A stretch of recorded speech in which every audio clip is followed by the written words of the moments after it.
Good afternoon, everyone. Thank you so much for joining us today. We are really excited that so many people have come to learn more about clean energy. My name is Melissa and I'm the country manager at Energy Lab.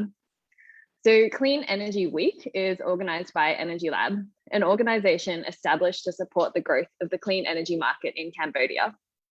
This event today is organized by Energy Lab, and I would like to thank all of our panelists for joining this important discussion.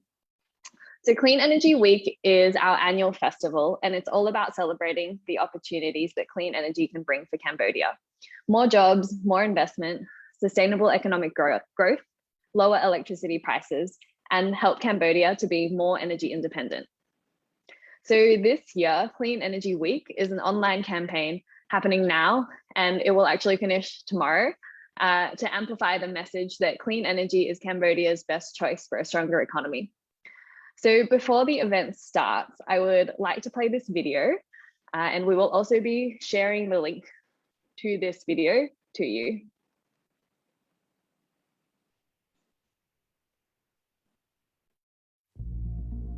នៅប្រទេសកម្ពុជាយើងមានតម្រូវការថាមពលអគ្គិសនីយ៉ាងច្រើនសន្ធឹកសន្ធាប់ហើយតម្រូវការនេះកាន់តែមានសន្ទុះកើនឡើងប៉ុន្តែផែនការដើម្បីបំពេញតម្រូវការថាមពលនាថ្ងៃអនាគតអាចនឹងតម្រូវឲ្យផ្លាស់ប្ដូរតែនេះមានន័យយ៉ាងដូចម្តេចចំពោះប្រទេសកម្ពុជាហើយអ្វីទៅជាឱកាសធំបំផុតសម្រាប់សេដ្ឋកិច្ចប្រទេសកម្ពុជាកាលពីរដូវប្រាំងក្នុងឆ្នាំ2019ប្រទេសកម្ពុជាប្រឈមមុខនឹងវិបត្តិថាមពលអគ្គិសនីធំបំផុតដែលមិនធ្លាប់ជួបប្រទេសពីមុនមកហើយកម្ពុជាក៏បានស្វែងរកដំណោះស្រាយយ៉ាងឆាប់រហ័សដើម្បីធ្វើឲ្យប្រកាសថាវិបត្តិនេះនឹងមិនកើតសារជាថ្មីប្រទេសកម្ពុជាបានចុះហត្ថលេខាលើកិច្ចព្រមព្រៀងអនុវត្តគម្រោងរោងចក្រផលិតថាមពលដ៏ធំមួយដើម្បីទាញយកថាមពលអគ្គិសនីដែលអាចស្មើនឹង4ដងនៃអានុភាពថាមពលធ្យូងថ្មដែលកម្ពុជាបានកំពុងមានសប្តាហ៍ថ្ងៃគម្រោងថ្មីនេះរួមបញ្ចូលការទាញយកថាមពល 3.1 ហ្គីហ្គាវ៉ាត់ពីរោងចក្រថាមពលអគ្គិសនីដែលដោយចំហេះធ្យូងថ្មនៅក្នុងប្រទេសកម្ពុជានិងឡាវដែលនឹងផលិតថាមពលគួរទុកចិត្តបានសម្រាប់ពេលច្រើនឆ្នាំខាងមុខប៉ុន្តែ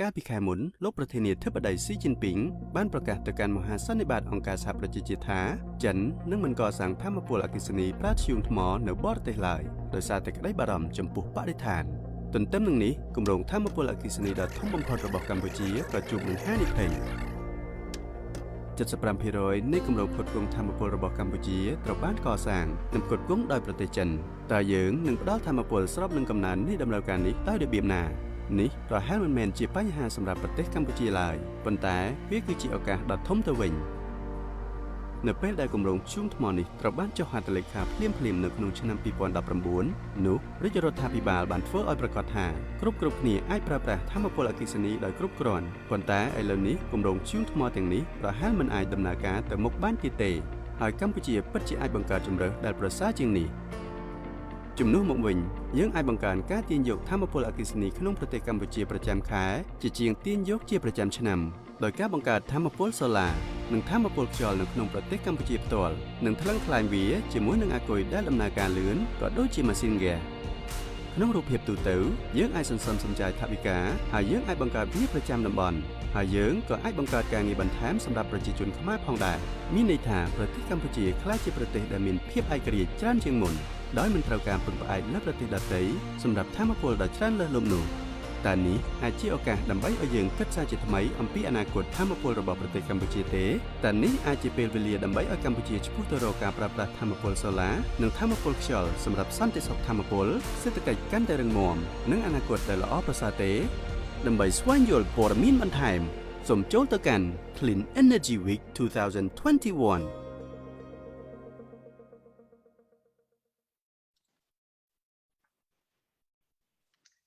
I hope you all enjoyed that video. So we will share the link to you, and you can find that on the Clean Energy Week Cambodia Facebook page as well. So I just want to say thank you all so much for joining Clean Energy Week. Tomorrow we have 3 more events on our final day. We have at 11 a.m. the Innovative Financing for Solar in Agriculture event. At 2 p.m. Clean Energy with Digital Technology for Cambodia. And at 4:30 p.m. our closing event, our Clean Energy Future, which will be in Khmer.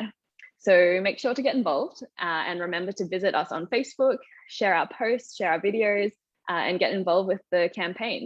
So use the hashtag #ILoveCleanEnergy. Now I would like to hand it over to Bridget and to the rest of the panelists for the event. Thank you. Thank you so much, Melissa, and welcome everybody to Clean Energy Week. My name is Bridget McIntosh, and I'm the Country Director for Energy Lab. This event today, gas-fired power in Cambodia. Will it replace coal and support more solar and wind? This is the great question.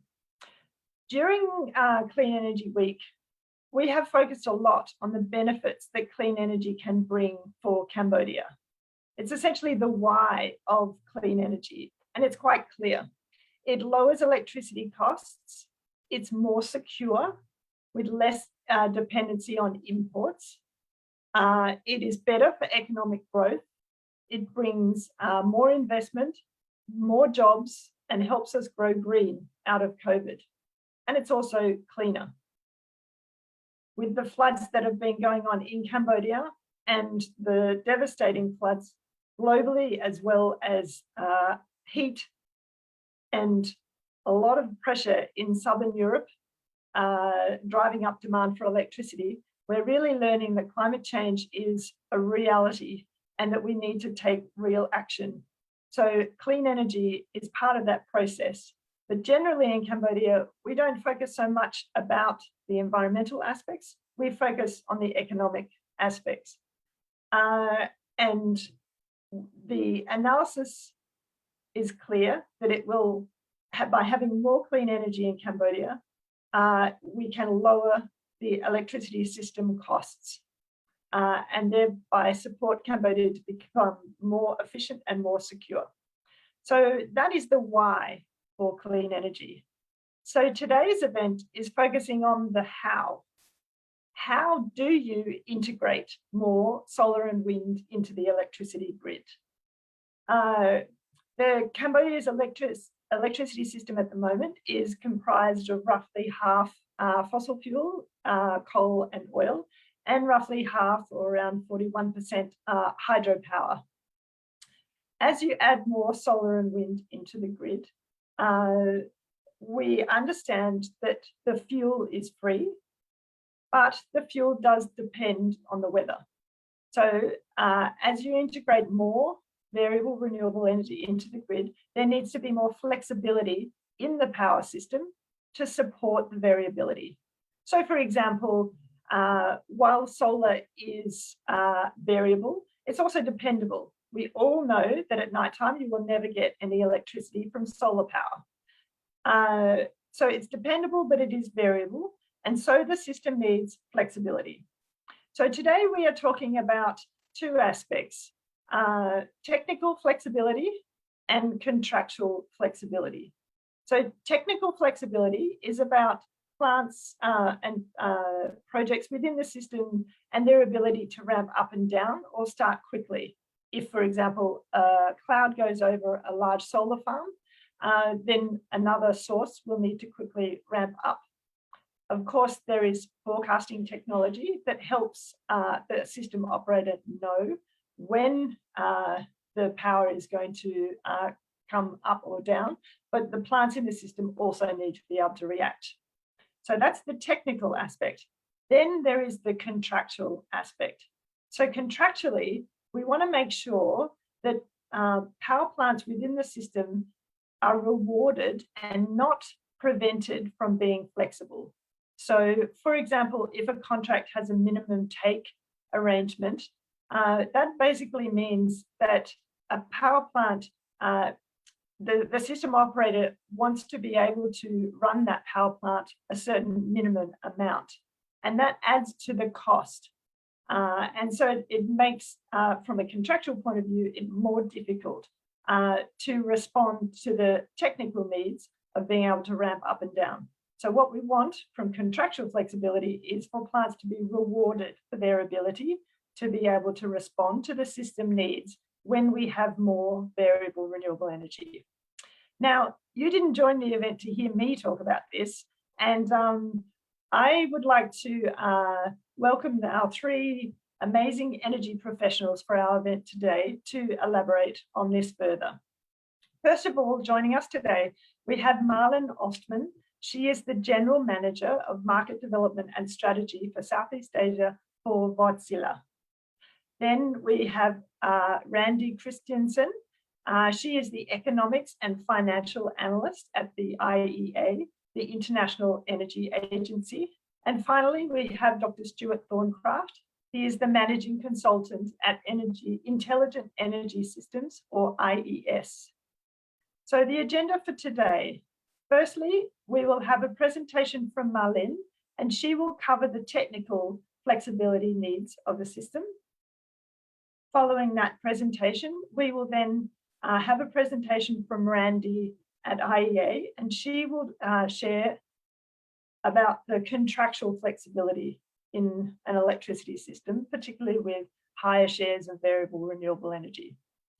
After these two presentations, we will then have a panel discussion, and we will be joined by Dr. Stuart Thorncraft, who has been supporting the Cambodian government through the development of the Power Development Plan, and also supporting the Renewable Energy Working Group to develop a renewable energy strategy for integrating variable renewable energy. So to kick off today, I would love to invite Marlin Ostman from Wärtsilä to give her presentation about technical flexibility. Thank you, Marlin. Thank you, Bridget. It's a pleasure to be here on the panel today. So let me share my screen.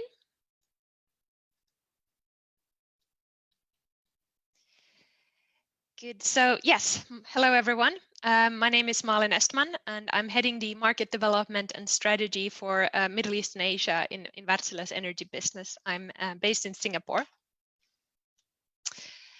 Yeah, let me just first quickly introduce Wärtsilä. We're a global company in the marine and energy markets with about 18,000 employees around the world.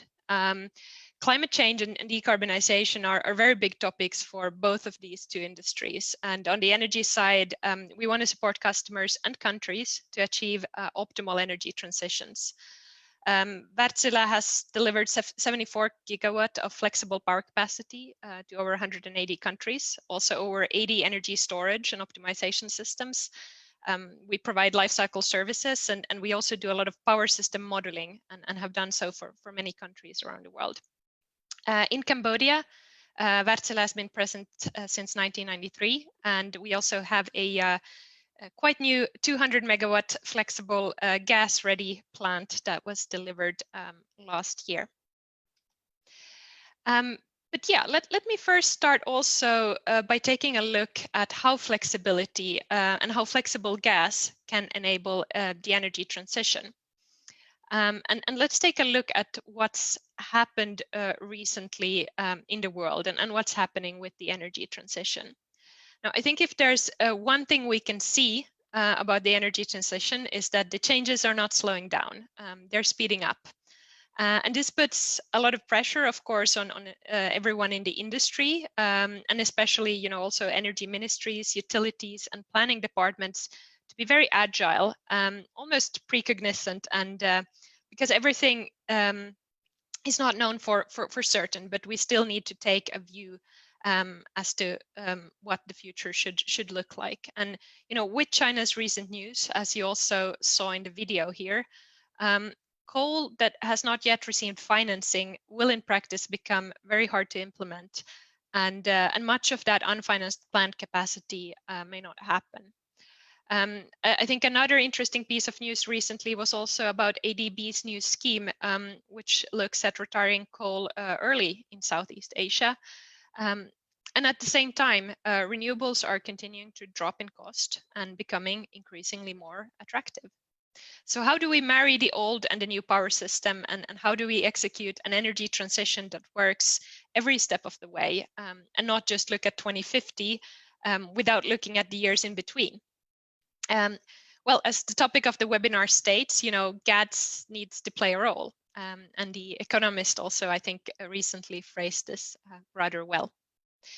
But it's not as simple as switching coal to gas. Gas needs to play a role, but the role of gas needs to change. So we're not talking about baseload gas, but gas balancing. And that's how also you can have a system with high renewables that's still, reliable also when the sun doesn't shine and the wind doesn't blow. And on the next slide here, I'd like to share just two recent modeling studies that Wärtsilä has done. And what countries in the region can look at instead now, assuming parts of this unfinanced and planned coal capacity will not happen. So first of all, on the left-hand side of the graph, we've looked recently at Vietnam, and we modeled an alternative scenario that's based on the latest draft version of the Power Development Plan number 8 in Vietnam. And basically, we took a what-if look. So what if some of this coal that they have planned in this draft PDP8, but that hasn't yet secured financing? What if that coal doesn't get built? What would be the optimal alternative, to build instead of that coal, to replace that coal with before 2030? And what we found, and this is modeling we're doing with a software called Plexus, is that the optimal replacement capacity for that coal is a combination of solar and wind, some biomass, and then also some flexible gas. And what we found out was also that actually replacing some of that unfinanced coal with a combination of these technologies actually lowers system cost, as of course also it comes with a reduction in carbon emissions.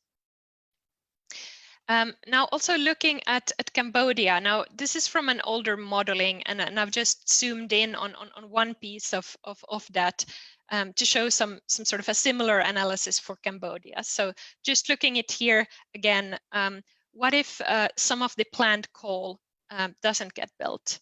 And what we can see is there's a very similar pattern for Cambodia. If you replace some of that planned coal until 2030 with a combination of renewables and flexible gas, there's also significant savings in cost and emissions. I think what's interesting is also, Vietnam and Cambodia are both at critical stages of developing their power development plans for the next 10 years. So it's really important for the countries to look at what the options are now and what will be the best solutions for the future. Then looking a little bit into what makes gas flexible, what does this actually mean? As like Bridget said, what does this technical flexibility really come down to? And this will be in very layman's terms, so apologies in advance to all the mechanical engineers out there in the audience. But essentially in gas turbines, so probably everyone has heard about sort of gas-based technologies, gas turbines, OCGT, CCGT, engines or ICE. There's even some others that could be added to the list, but just quickly, what's the difference between these? So in gas turbines, the gas pressure and temperature is higher. You have a large spinning mass, which is the turbine. And because the exhaust gas is quite hot, you can have an efficiency gain if you add a steam turbine for waste heat recovery. So that's called also closing the cycle, and then you end up with a combined cycle gas turbine. For engines, on the other hand, it's a slightly different technology, though it also uses gas combustion. You can have a higher simple cycle efficiency than for gas turbines, but because the temperature is lower, you don't have as large an efficiency gain as for a CCGT, but then again, that lower temperature comes with some operational advantages. So for example, one thing is that turbines don't like starts and stops because of these higher temperatures. There's thermal stress, meaning higher maintenance costs if you go from hot to cold frequently. If you stop them, you also need to let them cool down before you start them up again. And for engines, because the combustion process is different, you don't have the same restrictions in terms of operating profile. You can start them quickly, shut them down immediately, and do essentially as many starts and stops as you like with minimal impact on the power plant. So to really simplify, gas turbines, that's the technology that's used for airplanes, and internal combustion engines, or ICE, are the ones like used in cars. So you can really, start them up and shut them down frequently. Now, of course, the different technologies have different strengths and have different trade-offs. If you have a large baseload gas plant and gas available that will run flat out at full load, then a combined cycle gas turbine will likely be the most competitive solution. However, with the energy transition and with more renewables in the system, that's not what the role of gas looks like anymore, and even less so in the future. So to complement and balance renewable energy, countries will need highly flexible gas plants that have lower overall load factors, lower running hours, but that are able to come on when you need them and to start and stop as much as needed. So next, I'd like to show you some examples that we have of what does this actually look like in real life. And we have a case study from South Australia and a plant called Barker Inlet. So this is a 211 megawatt ICE plant in South Australia. It's actually very similar to the C7 EDC plant in Cambodia, roughly the same size, the same engine type. And we've analyzed how this Barker Inlet plant operates over a full year, and this is all based on public data. So first, just a little bit of background on South Australia. I think South Australia is a very interesting power system to look at because it's almost like a window into the future, and it shows how a high renewable system functions. Being balanced by gas. So a great example for the overall topic we have here today. And by now in South Australia, the annual share of renewable energy is somewhere around 60 to 70%. And this is, over the full year. So some days and for shorter periods, it's actually 100% renewables. Coal has retired early in the system because it was no longer economic. With more renewables, the net load profile has changed. So essentially in this system, gas does the balancing, but it's changed from baseload gas. The baseload has declined and there's now 2 daily peaks instead. And this again also shows that the baseload technologies like coal and CCGTs can have it very difficult in a system with high amount of renewables, because essentially they might need to shut down in the middle of the day when that renewable production is very high. Then zooming in a little bit and looking at what happens here in the system, we have a couple of snapshots from the operations during this year that we analyzed. And this graph shows how the Barker Inlet plant is able to ramp up and down to balance renewables. So this explains a little bit what I mean with this technical or operational flexibility in practice. So on the top graph here, the gray color is variable renewable energy. The dark blue is the rest of the gas in the system, and the orange one here is the gas ICE plant Barker Inlet. And we can see that the ramping especially is needed when the renewable production is high. And on the lower graph here, you can see in more detail, over the period of 1 day, how that plant operates. Sometimes it's shut off, sometimes it generates, but also at a lot of different load points.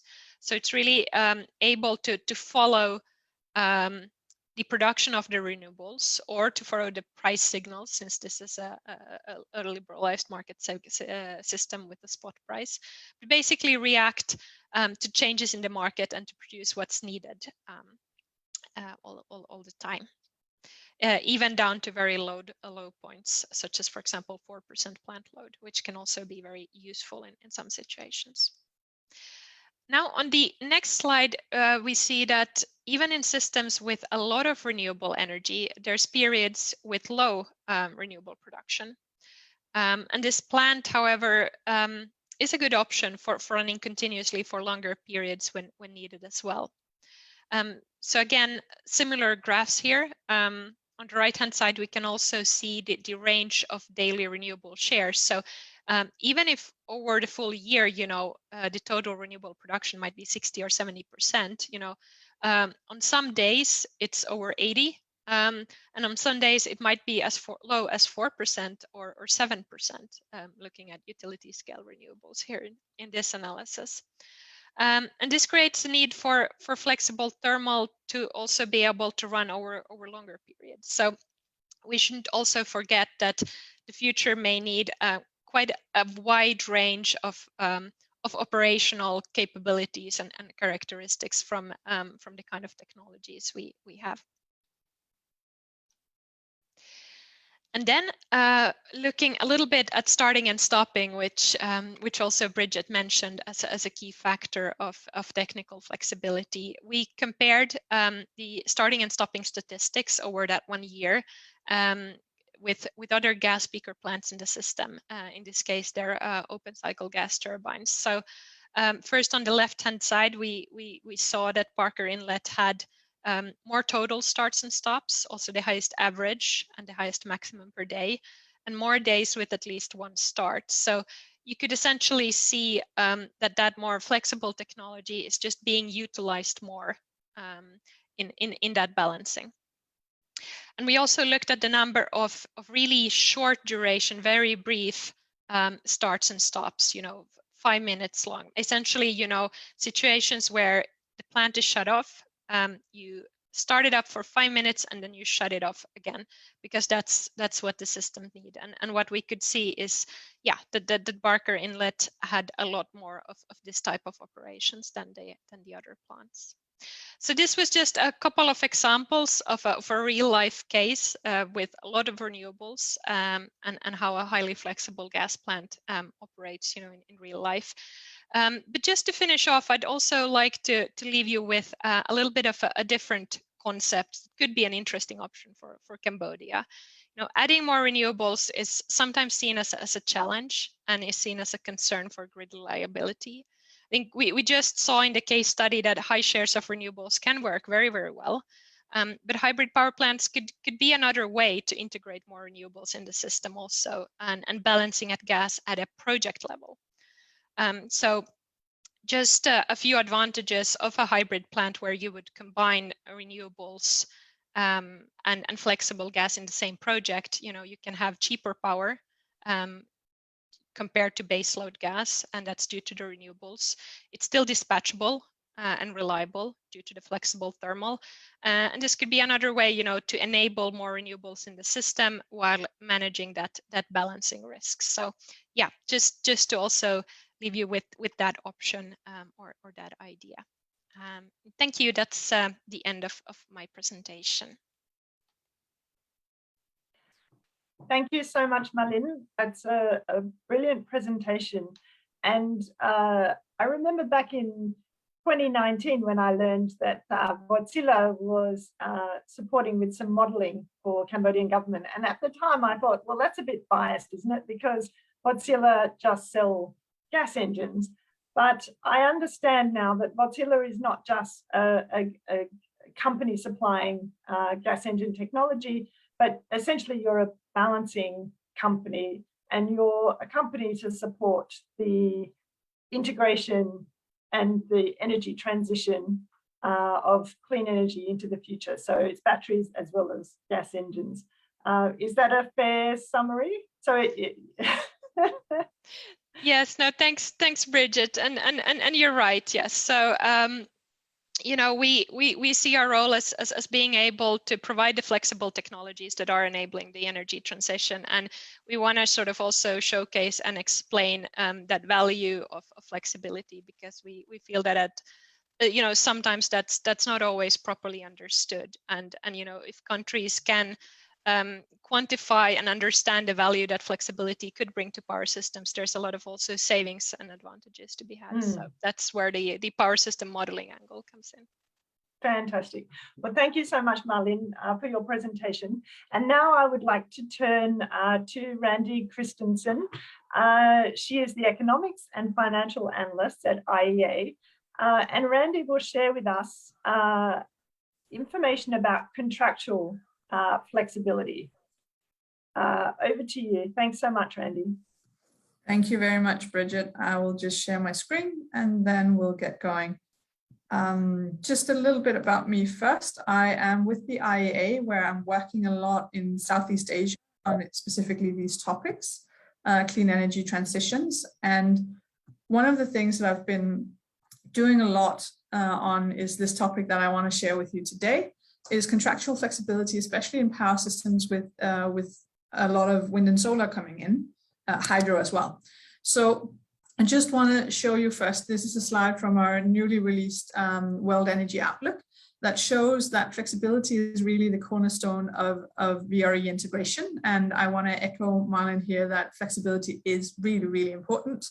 When you look at the different types of scenarios in 2050, both for advanced and emerging economies, you will see that currently coal is supplying a lot of the flexibilities. But if you look at the scenarios in where you go in the stated policies or the agreed commitments or even net zero, then coal goes way down in terms of supplying flexibility, but gas still has quite a huge role.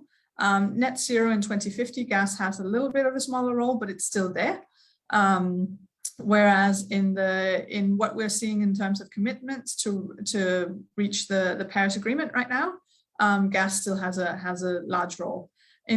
Additionally, it's important to note that hydrogen or ammonia in a net zero scenario, where gas turbines or co-firing could play a role, is also important. And also the gas infrastructure to supply the gas around could be reused for that type of flexibility. In the other scenarios, obviously batteries is important. Hydro is really important as well. So just to say, flexibility is going to be key going forward, and the flexibility means will change. Contractual structures are really, really important to facilitate flexibility. As you heard Marlene talk about before, it's important that obviously the assets can deliver the technical flexibility to ramp and operate flexibly. But it can be very, very different in terms of what overall commercial structures that are actually in place to facilitate this utilization of flexibilities.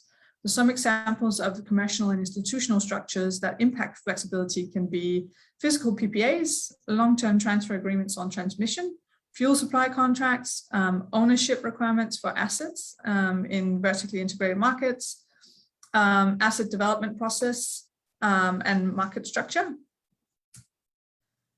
I want to first share with you a study we actually did for Thailand. So Thailand also is looking into increasing flexibility in order to integrate higher shares of solar and wind. We did a scenario where we looked at retrofitting their current assets for higher flexibility. And then we also did a scenario where we looked at just improving the contractual structures. And what we find is that for Thailand, who has a lot of gas turbines that are inherently flexible, as we just saw before, the value of the flexibility is actually in changing or adapting the commercial structures, because they currently are really, really limiting the flexibility in the Thai system. One important factor here is, for example, for Thailand, their underlying gas supply contracts have really, really high daily take-or-pay amounts for the gas, which means that they're basically a sunk cost, the gas, and then it becomes on a marginal basis the same cost as wind or solar, which means that it might be more sensible from a system operator perspective to run the gas. But this is only because the contractual structures are quite inflexible. So as you can see from this this study, just an example of saying there might actually be a lot of value in considering the contractual structures when looking at flexibility. So I also have some examples in other markets around the world. So for example, in India, You have spot markets, day-ahead markets have been introduced, but the utilization of these short-term markets are quite limited. And this is very much linked to the fact that the distribution companies in India have very long-term physical PPAs with, for example, coal plants, which means that they have to take a certain amount every day, have to run these coal plants, and then it makes less sense to utilize the short-term markets.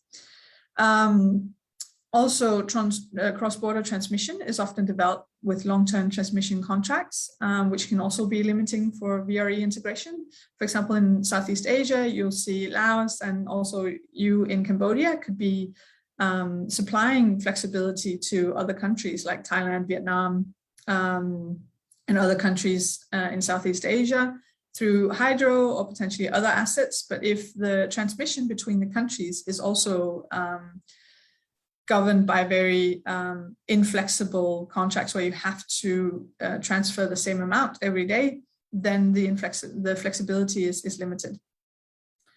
It also needs some institutional change to make sure that you have flexible structures, for example, for cross-border power trade. This is data sharing, making sure that it's apparent to everybody in the power system, and this applies to Cambodia as well, making sure that it's very clear to everybody in the power system when the flexibility is needed. So you need signals either from data sharing or price signals. In China, you have the situation where interprovincial trading could be a key to lowering curtailment of VRE. Some provinces in China are very, very resource rich in renewables, but if they don't export it, then they have too much in the province themselves. So in short, grids and commercial structures allowing utilization of assets needs development to make sure that we can achieve the clean energy transitions that we're all aiming for. It's also important in order to make these energy transitions affordable to understand how to utilize the current assets. So in Cambodia, for example, are there any current coal plants that can change operational patterns to allow for VRE integration? If not, if there, for example, some places in India, for example, the coal plants are simply very, very old, so retrofitting them to flexibility might not make sense. It might make sense to invest in new or other assets, but it's important to look at all these things when understanding how to increase the flexibility in the system. And also, as I mentioned before, what things can you do nationally? What things can you do internationally to help increase flexibility? And in order to understand what type of flexibility you should invest in, you have to ask yourself, are we looking into a future where gas plants can be stranded assets, or in a net zero scenario, do you have potentially plans to co-fire with low carbon fuels, or do you have CCUS retrofitting?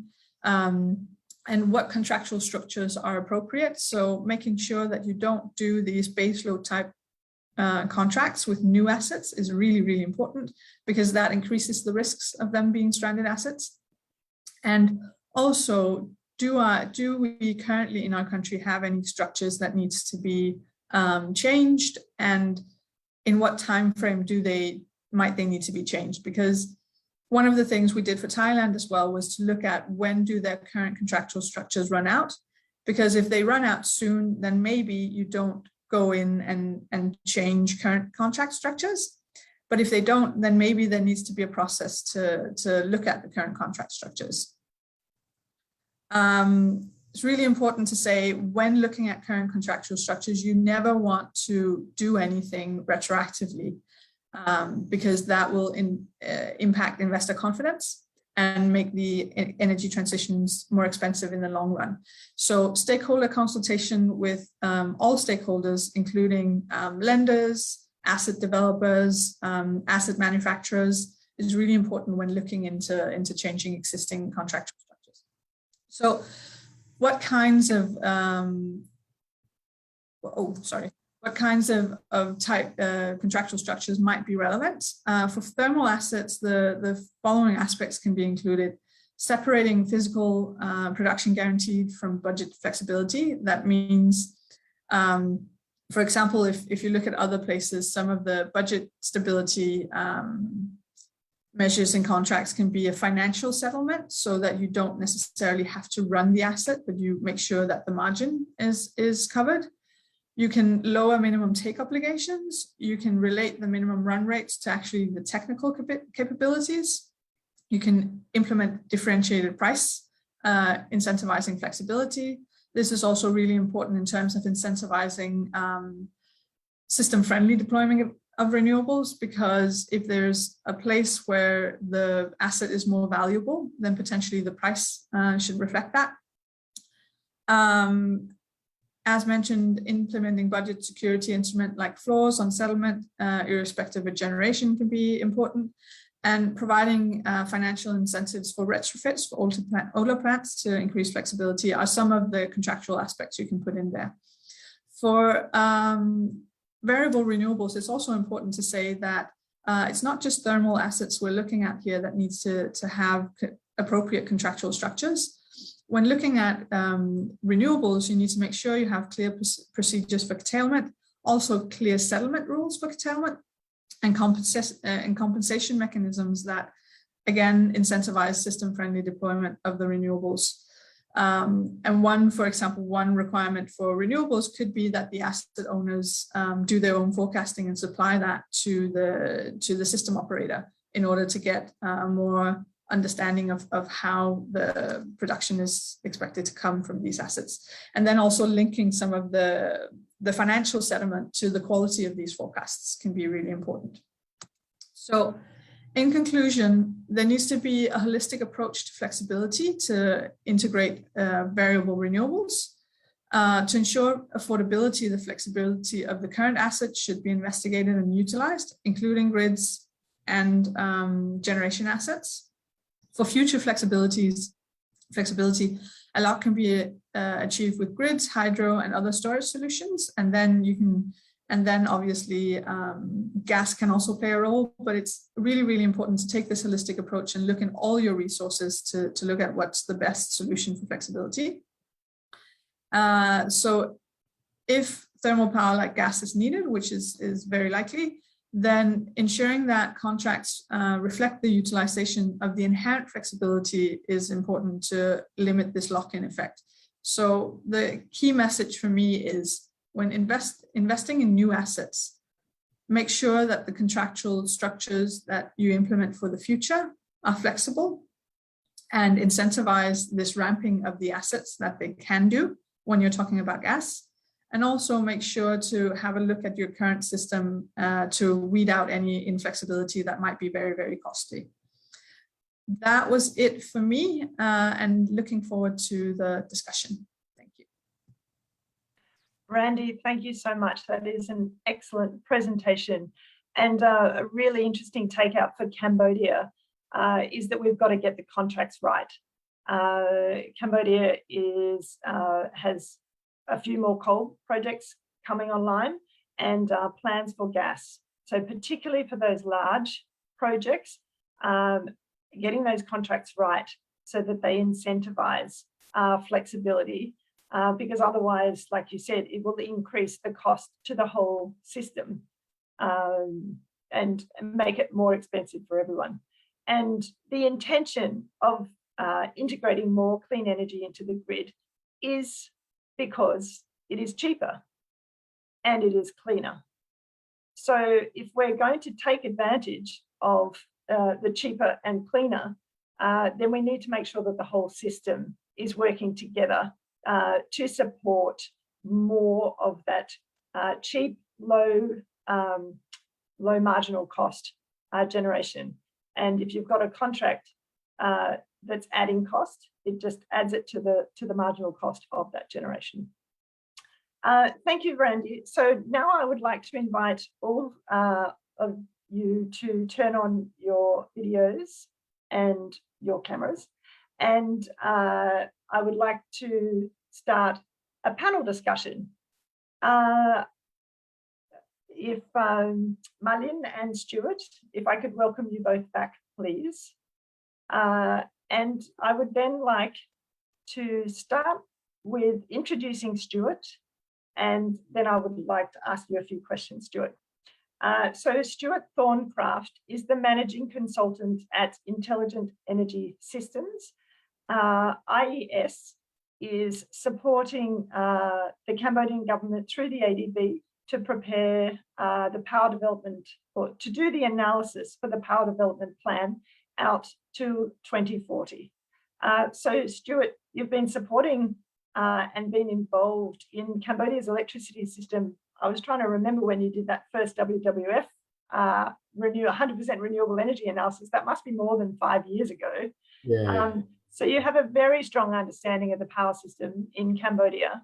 So I would like to start with a very basic question for you, which is, what do you see, or what might the role be of gas in the future energy grid for Cambodia? Yeah, no, thanks, Bridget. Yeah, so certainly what we're seeing in terms of the role of natural gas within Cambodia is exactly what we've been talking about in both Randy and Marlon's presentations. So absolutely to assist with managing, or basically being a source of flexibility. You know, there are some challenges. So you know, how would the gas be sort of imported? What type of fuel arrangements would be appropriate? And then also sort of the challenge around the extent to which you develop onshore infrastructure to move gas into, say, the main load centres where you have some existing generation assets that could be converted to gas, and to provide that flexibility, or whether you take the approach of maybe trucking the gas in. So you know, there's a lot of challenges associated with gas, but certainly see it as a playing a role to assist in you know, complementing renewable energy. Okay, thank you very much. So essentially, there's a little bit of gas coming into Cambodia at the moment, but it's not powering generation at the moment. When do you see gas coming into Cambodia?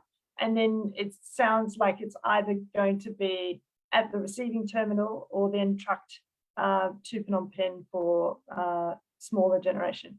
What's sort of the timing of gas in Cambodia? Yeah, I'd sort of see it as being something that's becoming increasingly important from, you know, before 2030. So we're sort of looking at maybe somewhere between 2025 and 2030 as sort of having that role.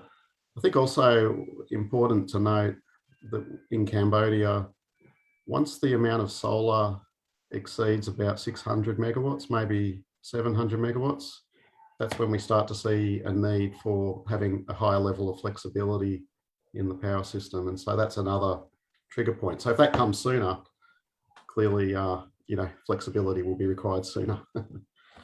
Okay, well, that's a great leading question, because Marlene gave us a presentation and she looked at almost three options. You've got kind of like the big gas projects like CCGT. They like to run all the time, and they're very efficient if they're running all the time. And then you've got your gas engines, which are fast acting, and they may only run, let's say, 20 to 30% of the time, but because they're cheaper to build, they don't mind running shorter periods of time. And then you've got batteries. So if we're saying we're going to need more flexibility in the system when we hit 600 megawatts, and certainly the approved plans, as far as I know, are 450 megawatts of solar, of which around 380 are already installed.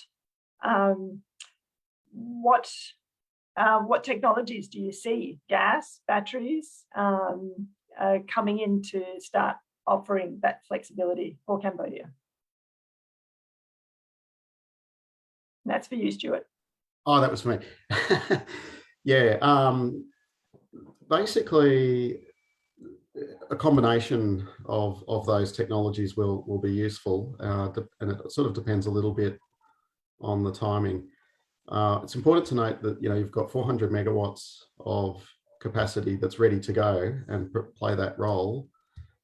So that's sort of an option that's sitting there, and that I think that capacity will become quite valuable in playing the first role. Then as we go further out, We've got declining costs of battery energy technology. You've got the possibility of maybe flow batteries as well. You've also got the possibility of having gas supply with ICEs. And so, when we've done our sort of analysis, we're looking at a combination of those technologies. Mm-hmm. Do you see a role for CCGT? So that's the large, big gas turbines. I imagined that when I saw 3,700 megawatts of gas in the power plan out to 2030. That was based on His Excellency Kyo Ratanak's presentation. 3,700 megawatts of gas sounds a lot like CCGT to me, but from Randy's presentation, it sounds like perhaps it needs to be a combination of some large gas plants with flexible contracts and some gas engines. What are your thoughts on that? Yeah, I certainly see it as being a combination of, some amount of baseload coupled with, flexible, sources on top of that sort of, what we traditionally would call peaking plant. We have to also remember there's a lot of hydro in the plan, and so complementing hydro as well as solar is very important. And there's a lot of capacity coming on or planned to be coming on over the near term as well, including imports. So, Cambodia's got a lot of options, and they all have to work together in a way that can deliver flexibility. Yes. Yeah, there's a lot. I rather cheekily, Stuart, when I was asked a question by a reporter from the Khmer Times, they asked me about the ADB scheme to buy out coal-fired power stations. And I suggested that perhaps we might look at the whole system and decide whether or not we go ahead with all that coal, and then ADB won't need to buy any of it out. That is not really a question for you, but if, for example, Xi Jinping's announcement delays the coal from Laos, which is 2,400 megawatts of coal, or some of the domestic coal that's not yet started construction, or who knows, we don't know if it's closed finance. So if Cambodia wasn't able to access that coal for some reason because finance was difficult, do you think Cambodia's electricity system would be able to cope? Would gas fill all of it, or would gas and solar and wind be able to fill it? Yeah, I think certainly a combination, a little bit like the material that Marlon showed earlier, where you can see that you've got, say, coal being replaced by a portfolio of solar, wind, some flexibility, probably some baseload gas. That's the sort of direction that this would head in. I think that makes perfect sense. So setting the system up to be able to integrate the low-cost solar and wind, and it has challenges in terms of its variability. So then building out the rest of the system to balance it through. So my final question to you, Stuart, before we bring Marlene and Randy back in is, do you have any thoughts about contractual flexibility in Cambodia? And then we can move on to maybe some price signals. Yeah. So look, I mean, all the issues that Randy talked through are very, very relevant for Cambodia's situation, particularly in looking at, say, more gas comes on, gas comes on. It's absolutely critical that whole issue of flexibility in the PPAs be considered. And I'd also sort of suggest that the whole topic of ancillary services needs to be carefully thought about as well. So, for example, having a process or a mechanism to actually value ancillary services, so that will create an incentive on investors to think about the provision of ancillary services into the system. So that's a really important issue, I think, for Cambodia at the moment. Absolutely. Okay, so getting the technology right and then getting the contracts right means that Cambodia should be able to take advantage of the benefits that low-cost solar and wind can bring to the system without additional costs. So, Stuart, for those of us that haven't been working in the power system for 20 years, what would you define as ancillary services? I know in Australia we have a market for ancillary services, but what are they, and then how can we value them? Yeah, so you've got sort of three basic categories of ancillary service. You have the frequency control, which is about supply and demand on different time scales. So you may have very fast reaction time and slightly slower responding time. Then you have voltage control ancillary services. So that's providing reactive support or network services.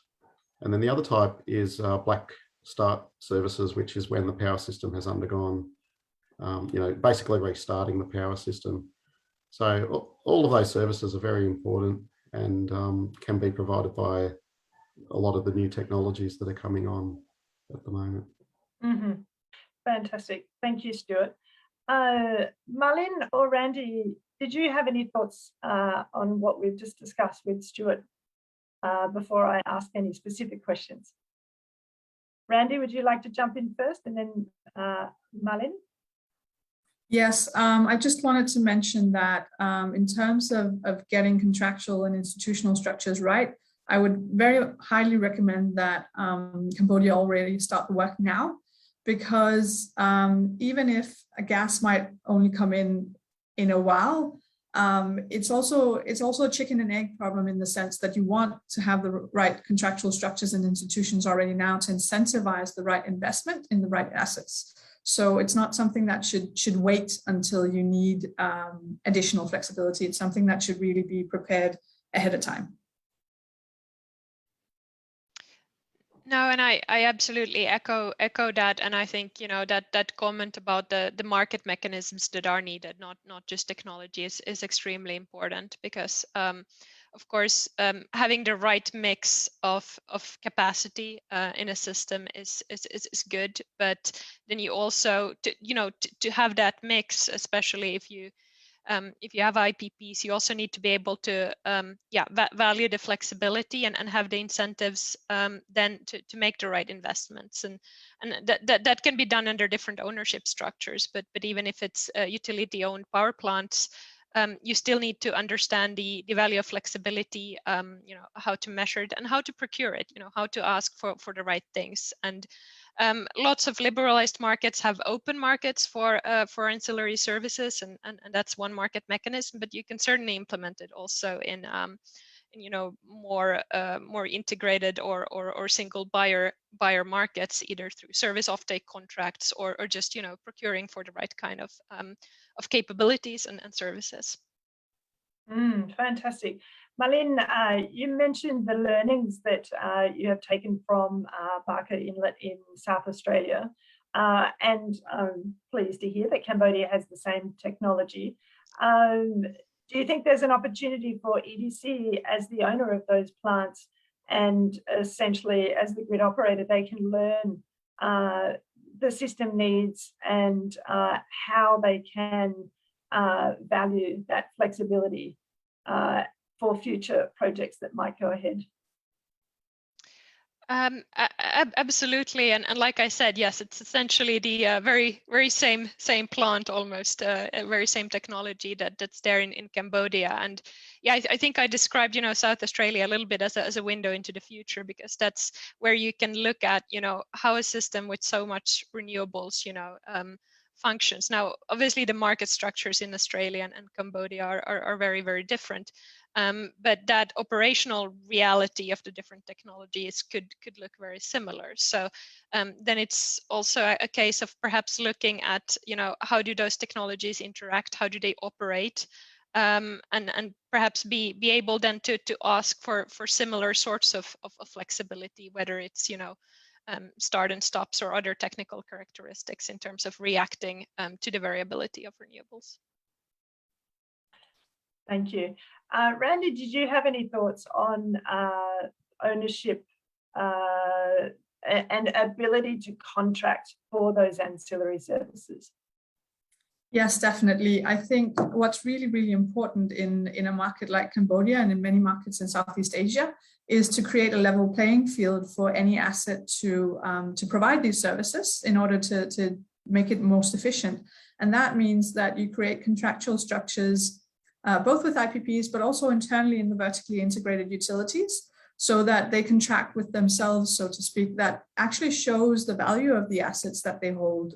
For example, the balancing assets that EDC holds, because in that way, it's much more transparent for both energy ministries, the utilities themselves, and IPPs to see who's supplying the flexibility and how and at what price. And then the most efficient flexibility provider can supply it. And that's how we ensure that the transitions are not only clean, but also affordable, which is as important and secure, by the way. That hitting that trilemma and solving it correctly is going to be the key to actually getting to the targets that we want. Thank you. Yes, I mean, it's quite famous in Australia. We had Elon Musk bringing Australia's largest battery project to Australia, built in 100 days. That was done, essentially a deal done with the Australian government over Twitter. But that project has made millions of dollars in Australia, mostly on the ancillary market, so balancing the grid. And when a large power station in Queensland went down, that battery was able to balance the Australian East Coast system and provide that very rapid services. So the ancillary market is extremely valuable. And at the moment, I understand, Stuart, and you may be able to correct me if I'm wrong, but power purchase arrangements at the moment are mostly focused on electricity supply. And there's not a lot around flexibility or ancillary services. Is that right? Yeah, look, I'd say generally, particularly the conventional style PPAs will tend to be very, very quiet on ancillary services, and in particular compensation mechanisms or incentives on the developers to provide them. And so there can be incentive, a lot of the plant can be capable of providing some ancillary services, but because the incentive is not in the PPA, they don't want to. So, that's a real serious problem. Yes. I mean, that's essentially what's happening in Thailand with an enviable position of a lot of gas, yet the gas contractually can't operate flexibility as more solar and wind is brought into the system.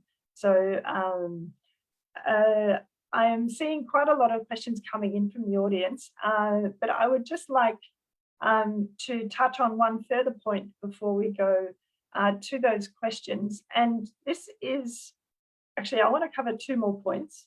The first point is around fuel supply contracts and transmission contracts.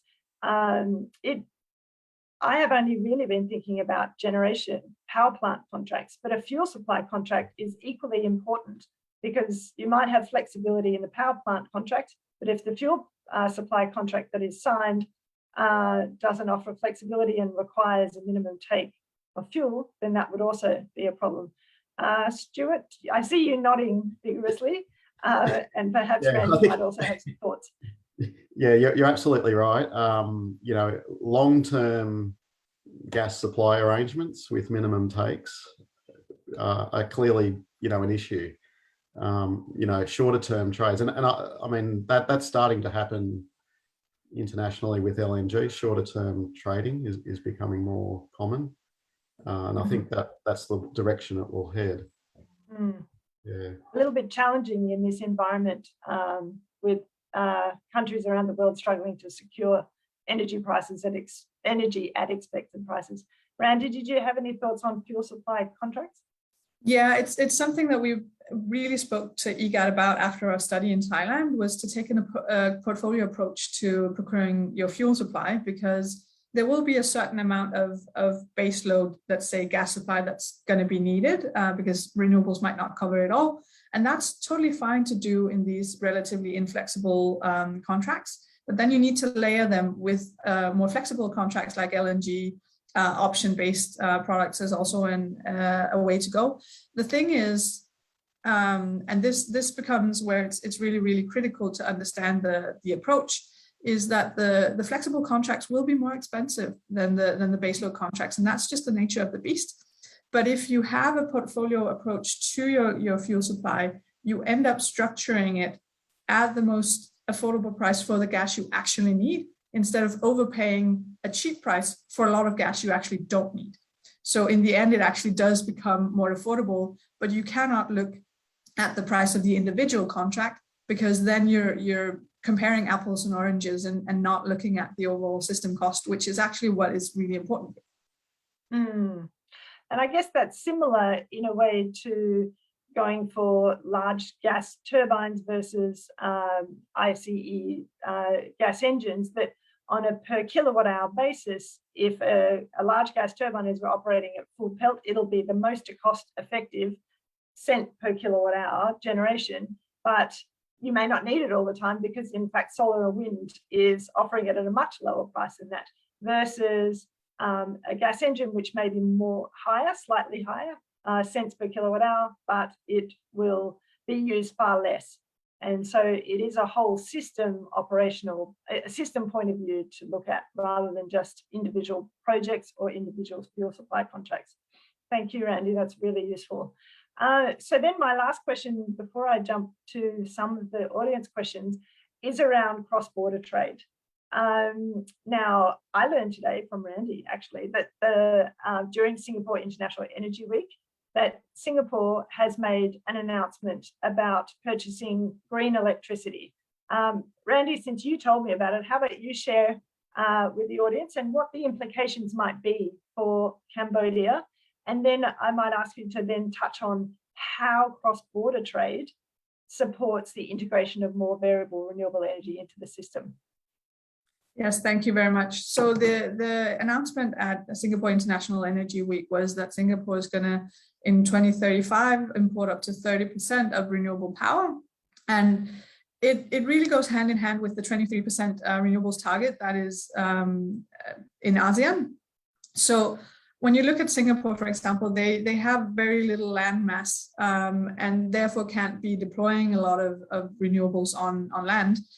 So importing it is a way of meeting their targets. And when you look at countries like Thailand, Vietnam, there's a lot of renewables potential. So actually deploying that and exporting some of it can actually utilize the resources more effectively on a regional scale and ensure that the regional targets are met, which is important in the ASEAN collaboration for affordable and clean electricity. And again, I saw a comment in the chat that the cross-border grids shouldn't be neglected in terms of providing flexibility, and that's completely right. You have a lot of flexible assets already, some gas in Thailand, you have hydro in Laos and Cambodia, you have solar, probably going to have that most of places in Southeast Asia. You might have some geothermal in Indonesia.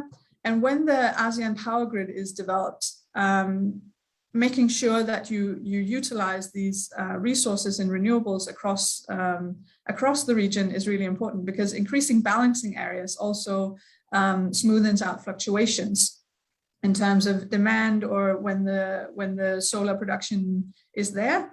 And that really, really helps renewable integration. Then you can discuss security implications and the political sensitivity of being dependent on import from other countries. And I'm not neglecting that these issues should be found out, but I'm just saying that the positive benefits in terms of affordability of integrating renewables with cross-border power trade definitely outweighs the security concerns. And security concerns can be mitigated quite nicely by institutional and contractual structures. So it kind of loops back again to the importance of setting up clear, transparent, and well-designed both institutions to facilitate cross-border trade, combined with the national contractual structures and market structures that also allow both national flexibility and international flexibility. Mm-hmm. Well, Randy, Cambodia is no stranger to cross-border trades, essentially. I mean, it's one way, but a third of electricity supplied in 2020 was from Laos and from Vietnam, a little bit from Thailand. So there is a question from Sokim from the Ministry of Economy and Finance. He's asked 3 questions. One is in terms of CO2 emissions. How much does gas emit compared to coal? How much gas potential is there in Cambodia? And what is the cost of gas generation per kilowatt hour in Cambodia? Marlene, I might ask you the 3rd question first. And would you be able to give us just a little bit of a rough, I know you hate doing this, but a rough cents per kilowatt hour of CCGT gas engine and for Cambodia? And you can decline if you want to, but it's always case specific, I know. Yeah, thanks for the question, Bridget, and I think I can try to tackle this as best as I can. But maybe just on the sort of previous ones, if I may give a brief comment, and of course hope my fellow panelists can maybe also then pitch in. But I think on that first one, in terms of CO2 emissions, I mean, I don't have the numbers in front of me of gas versus coal, but I think I'd just like to echo back also Randy's point about the system perspective.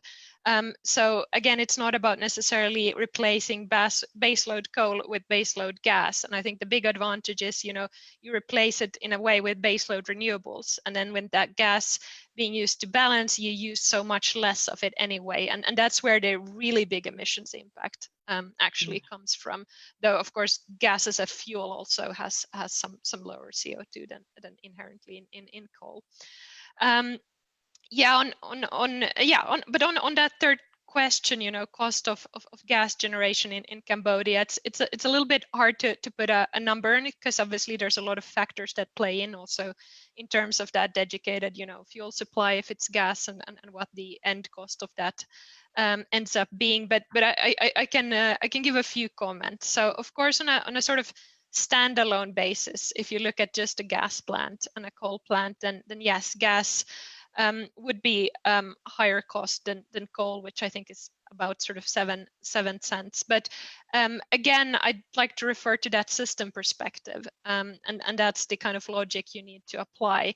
That flexible gas can enable more renewables, which are on the other hand much cheaper than coal. I think coming in at around 3.8 cents after the latest auction, or something like that. So as a whole, they're enabling a power system, the blended cost, if you like, of gas as a balancer and renewables can be cheaper than that coal. And I think another example, I left the audience with just that hybrid concept. So I can share some of the project-specific modeling we've done around the hybrids, combining gas engines and renewables in one project.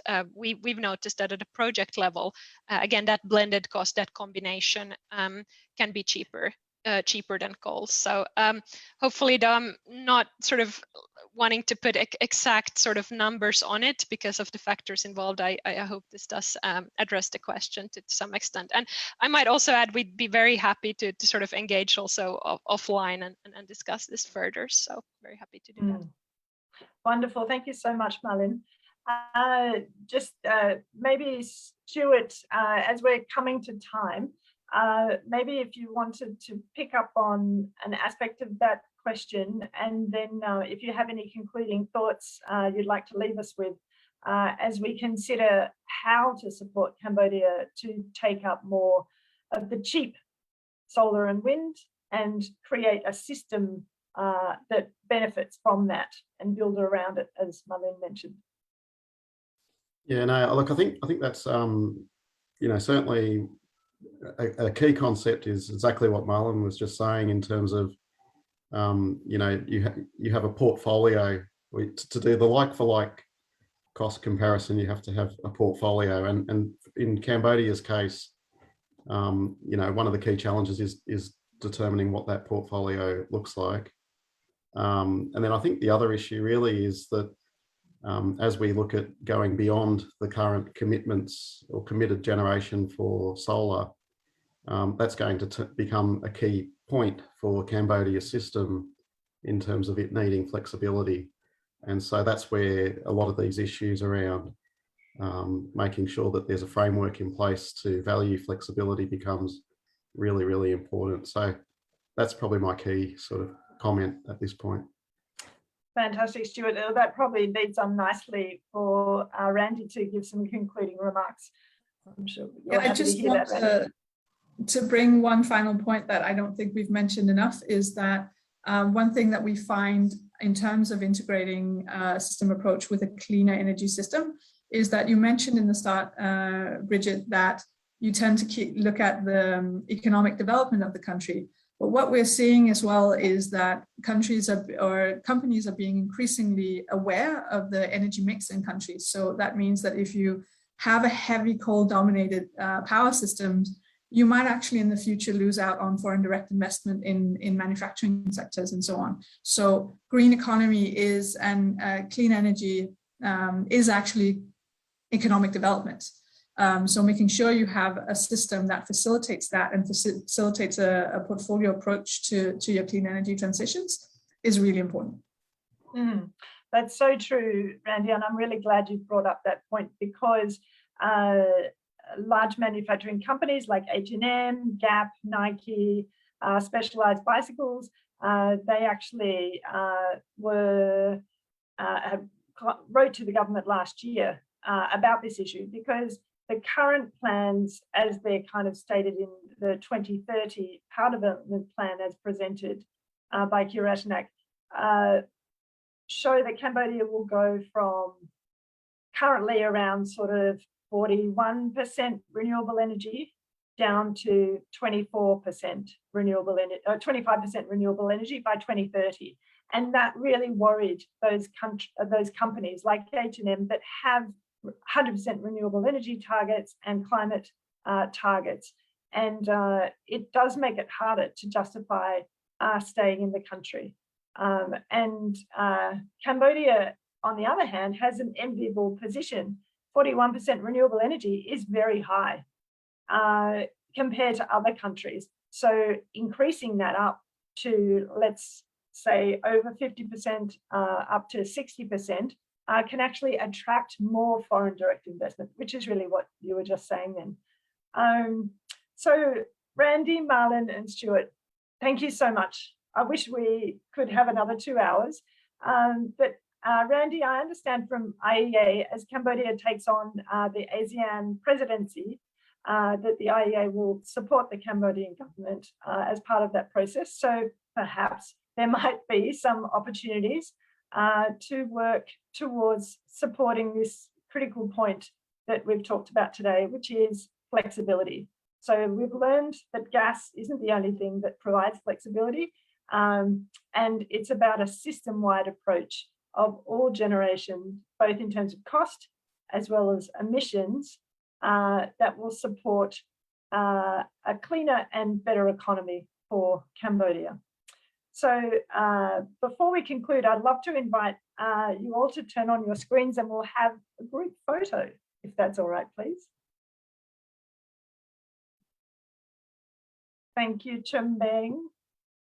Okay, wonderful. So I would like to thank Randy, Marlon and Stuart. Thank you so much for your time today. I hope you have a wonderful evening or day ahead for you, Randy, in Europe. And I wish you all well on your work towards supporting the world towards more clean energy. Thank you very much and have a great day. Bye-bye.